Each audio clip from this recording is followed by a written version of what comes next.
Hi, folks. You're with Tacitus today at your Pushback channel, and thank you for joining this radio live stream.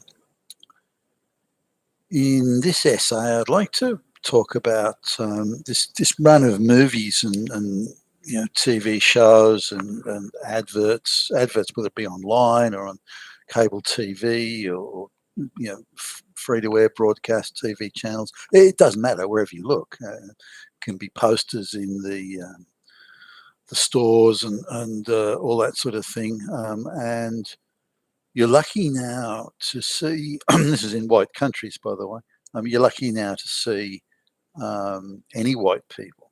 Black people feature very prominently and in commanding positions. The black husband with the white wife, the black CEO, the black general, the black police chief, the black commander of the SWAT team, and on it goes. And there's been a run of this, whether I've sort of just noticed it a bit more, having a bit of time off and maybe spending a bit more time looking at these sorts of things rather than working on spreadsheets and proposals and stuff. But it's. I mean, I just saw a movie, one of many movies, by the way, where just about all the prominent key power characters are black. So the president of the United States is black. The head of the FBI is black. The head of the National Security Agency is black, and the head of the CIA rather is black. Then it's a Hispanic, a midget, by the way, midget Hispanic woman who talks like she's just come out of the housing projects. Very unsophisticated way of talking. So there is not one white person, not one, in any key managerial or supervisory or electoral office or public service position. That they're all black, and many of them are female. Whether there's any gay or lesbian, that didn't seem to be an issue, or not in that movie anyway.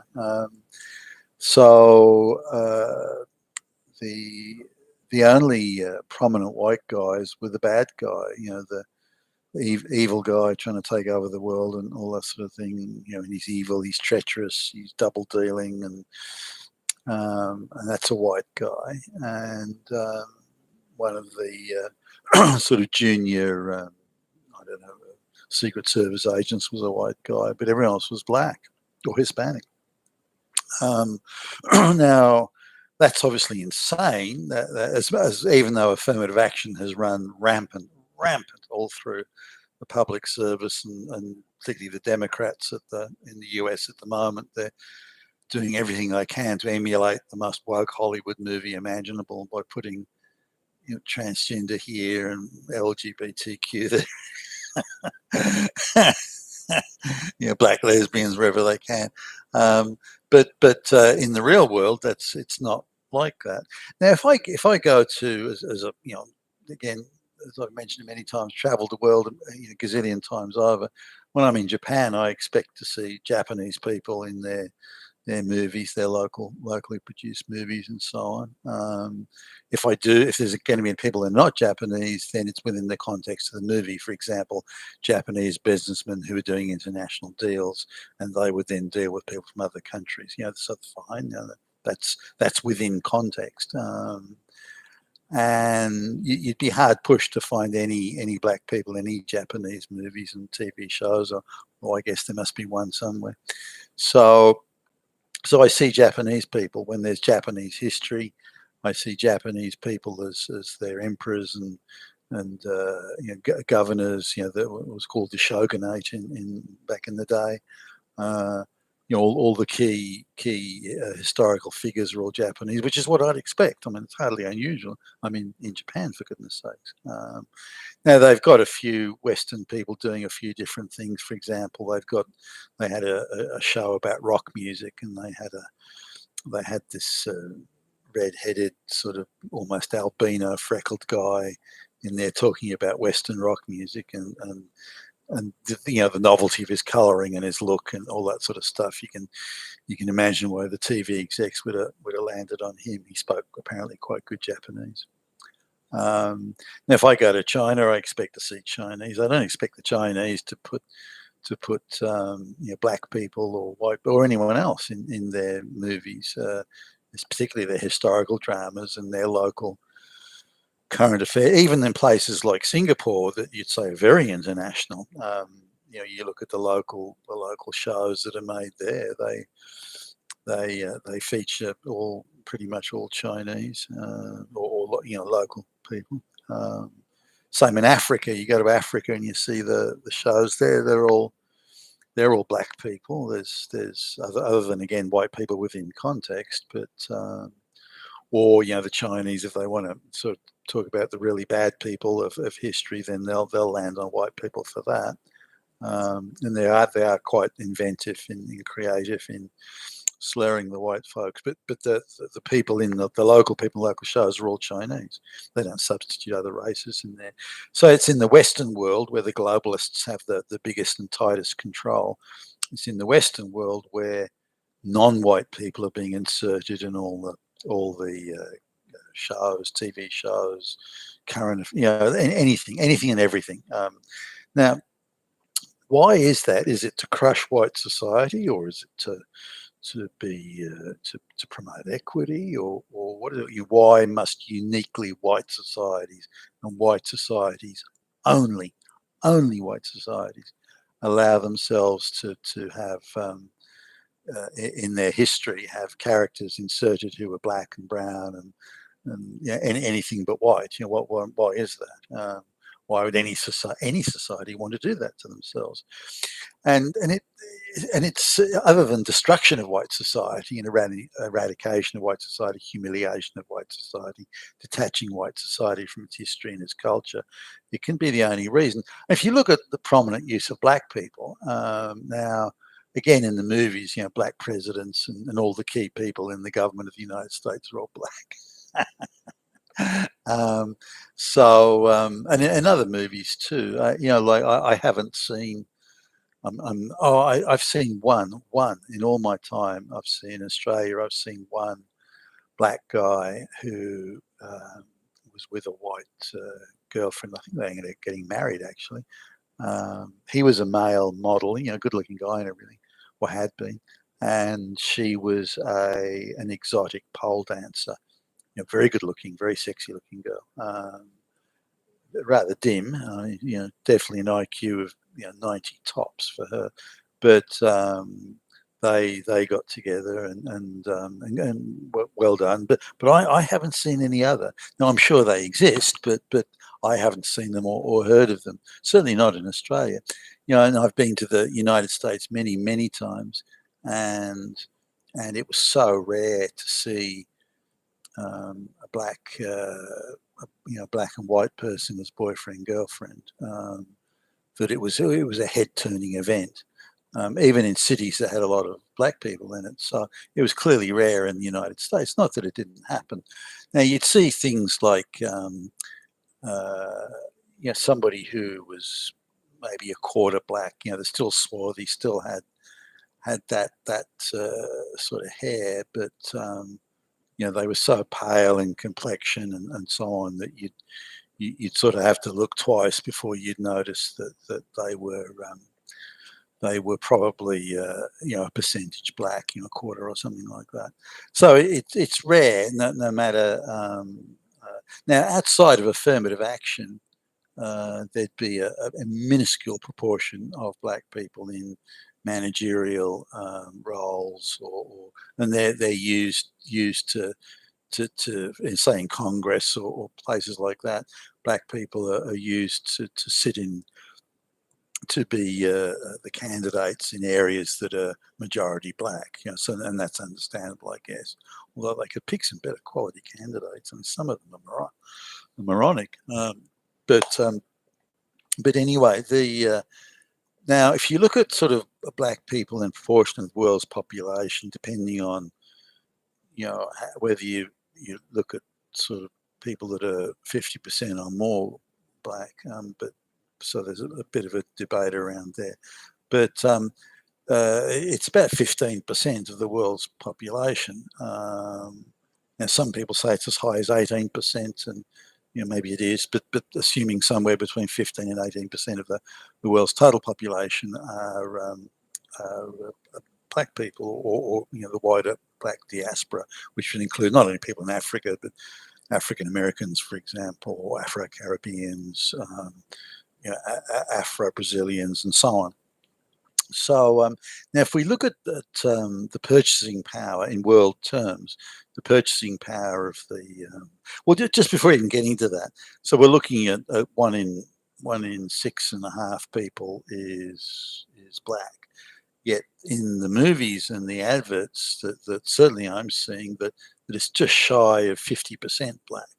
So blacks are being overrepresented by, depending on your numbers, between 3 and 4 times any reality. And this is in white countries where blacks are even less represented. So why on earth would that be? Well, why create this artifice that's clearly off the charts in its absurdity? Now look at the other thing, maybe, because sometimes there is a very small and wealthy elite, a small and wealthy group rather, in the community, and it's worth pitching to them in the advertising and depicting them in a positive light, and selling them products and that sort of thing, because they've got a lot of purchasing power, and so why not sort of flatter them and put a lot of glittery dust all over them, that type of thing. But that's not the case either. I mean, black purchasing power in world terms is, even though it's say 15% of the world's population, their purchasing power is 2%, which is an indication of just how many black peasants there are in Africa who live hand to mouth. They've got no purchasing power at all. They're just living by barter and living subsistence.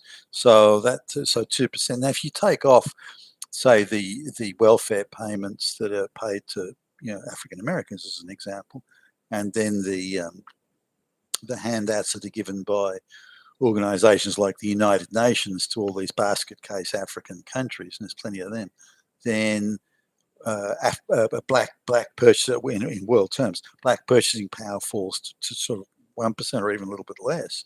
So it's not a group that you would pitch to saying, "Hey, you guys have got all this money, so we want to advertise our products," which could be any consumer goods, whether it's clothing or motor vehicles or home electricals, could be anything. But advertise our goods. But instead,